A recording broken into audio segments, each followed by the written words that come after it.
Nakapuntos na naman ang kupunan na yan. Sambit na mga manonood. Si Fukatsu, nagtaka sa naging tawag ng referee. Intentional foul, white, number 4. Pati ang mga kasama niya nagulat sa naging tawag ng referee. Intentional foul, si Fukatsu. Wika ng mga manonood. Intentional foul. Isang intentional foul mula kay Fukatsu. Gulat din ang bench ng Shohoku. Ano? Pati si Coach Dumoto na bigla. Commercial muna tayo mula kay Dr. T. Intentional foul. Sa isang sitwasyon gaya nito, kung saan mayroong balak sirain ang plano ng isang pupunan, bibigyan ang Shohoku ng 2 free throw kung sino man ang huling humawak sa bola. Noong 1995 ng Abril, ang intentional foul ay tinawag na unsportsmanlike foul. Maraming salamat, Dr. T, sa trivia. So tuloy tayo.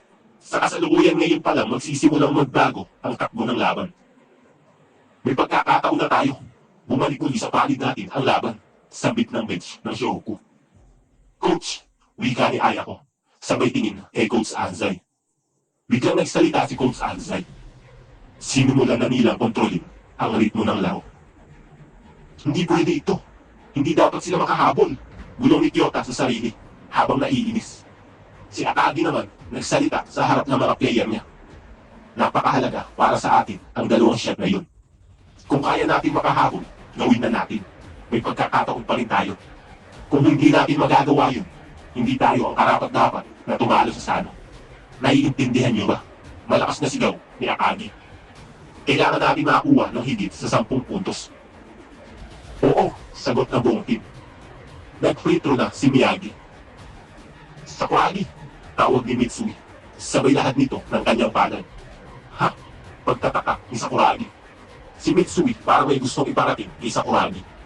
Si Sakuragi naman nakatitig lang kay Mitsui na parang sinasabi niya na kaya mo yan, Mitsui.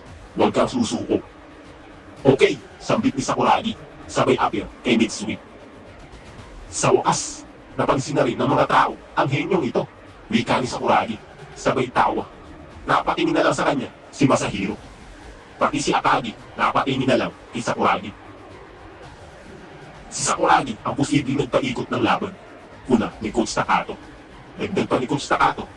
Coach Dumoto, kung wala ka pa napapansin kahit kaunti, sigurado ako kayang-kaya ka nila buwagin.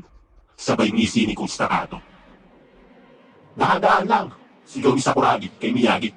Dagdag pa nito, tingnan mo maigi bago ka tumira. Hindi ka pwedeng pumalya. Tumigil ka dyan, huwag mo ko guluhin. Sigaw din ni Miyagi kay Sakuragi. Sabay bulong ni Sakuragi, huwag sanang pumalya. Si Akagi naman nakatingin lang kay Sakuragi habang inaalala ang unang araw nito sa basketball. Nasa 190 cm siya kuya, wika ni Haruko. Kahit wala pa siyang alam sa basketball. Dagdag pa nito, pero sa tingin ko, magiging mahusay siyang manlalaro. Puro basic naman tinuturo mo, Gory, sambit ni Sakuragi. Sakuragi, may bago akong ituturo sa'yo, ang rebound, wika ni Akagi. The one who controls the rebound, controls the game. Ang taong nagbalik sa kinagawiang ritmo ng Shohoku ay walang iba kundi si Sakuragi. Dahil sa kanyang offensive rebound, paunti-unti ay bumabalik ang aming pag-asa. Haruko, itong kakaibang lalaki na natagpuan mo. Siya ang tao na hindi kakayanin ng Shohoku ang laban kapag wala siya. Dahil sa kagustuhan ni Miyagi na manalo ang kanilang kupunan, nagawa niya ito ng matagumpay.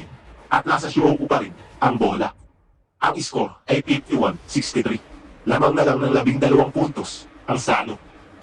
Si Coach Domoto pinag-aaralan ang galaw ng Shohoku. Sabay sabi, ang screen sinusubukan nila ulit ipasa kay Mitsui.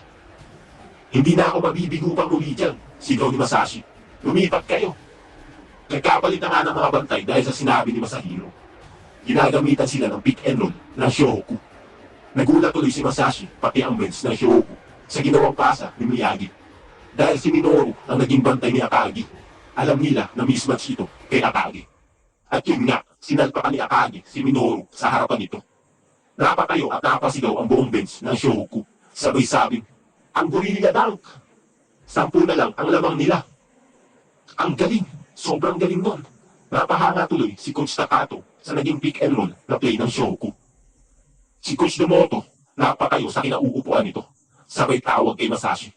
Sabay sabing, Bantayan mo si Sakuragi. Dagdag pa ni Coach Domoto, dahil meron silang malakas na rebounder na si Sakuragi, nagagawa tuloy makapag-shoot ng tres ni Mitsui nang hindi nababahala. Dahil may isang tao na tumitira sa outside, pineke nila ang kanilang depensa. Ang naging resulta, ang gitna ng court ay ginamit nila para umatake. Dahil sa mga ito, humahabol na ang Shohoku at bumalik ang kanilang ritmo sa paglalaro.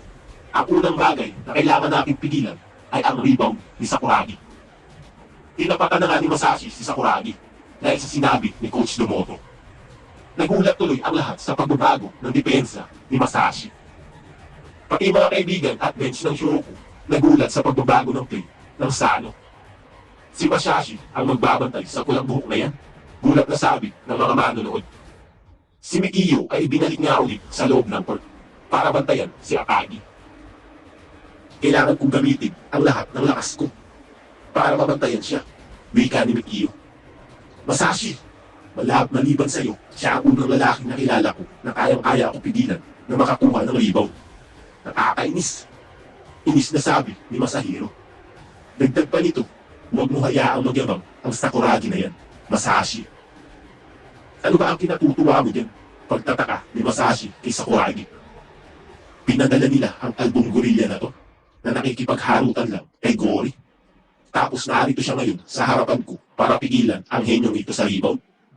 Sambit ni Sakuragi na buong-buo ang tiwala sa sarili.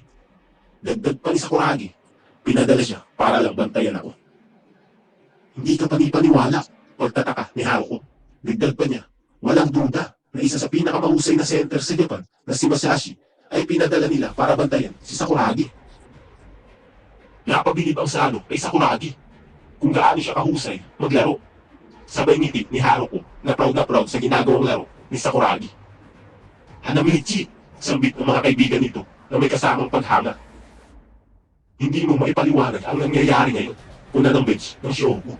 Dagdag pa nila, ang sikat na si Kawata Masashi ng Sano ay biglang binantayan si Sakuragi.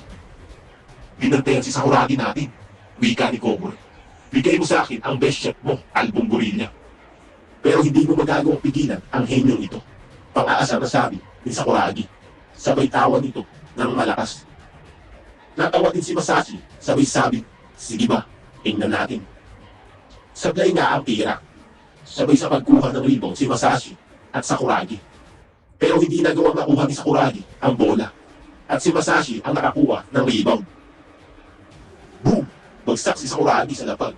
Sabay lingon ni Masashi kay Sakuragi. Sabay sabi, oh, nandyan ka pala sa likod ko. Si Sakuragi di makapaniwala sa nangyari.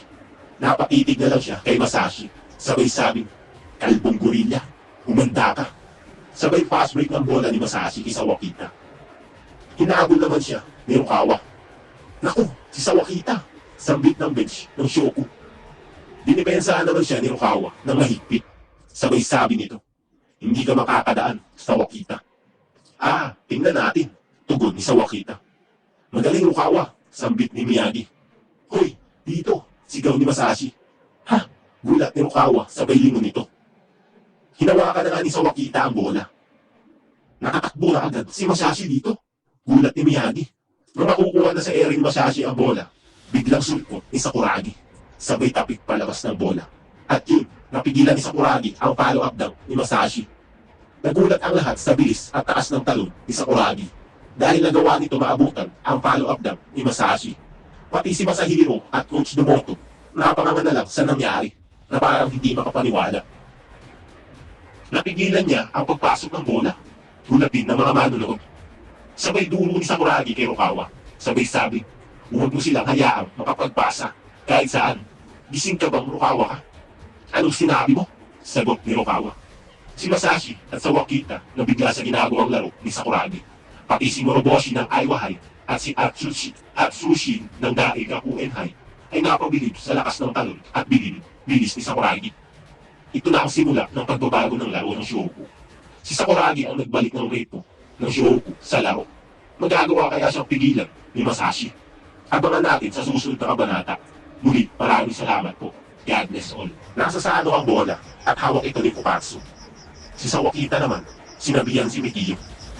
Tabachoy, sabihin mo sa akin palagi kung nasan si Sasuke Sakuragi. Ah sige, sagot ni Mikio. Si Miyagi naman, narinig ang usapan